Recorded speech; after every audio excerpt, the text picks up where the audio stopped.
The bird helps rescue Bessie and the calf. One night, Farmer Brown woke up and saw Bessie and the calf were stuck on an island. When they were eating grass, rain was falling and made a flood. The fence was straight across the flood, so they were stuck. Farmer Brown made a rowboat out of wood. A bird was in the boat. Farmer Brown went to the shed and got some paddles to rescue them.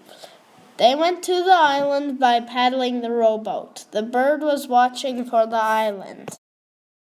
Farmer Brown saved Bessie and the calf. He opened the gate that was across the river, and Bessie and the calf jumped in the boat.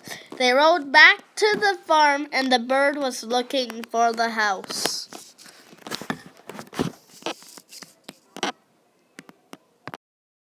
Farmer Brown and the bird put them in the farm by standing behind them.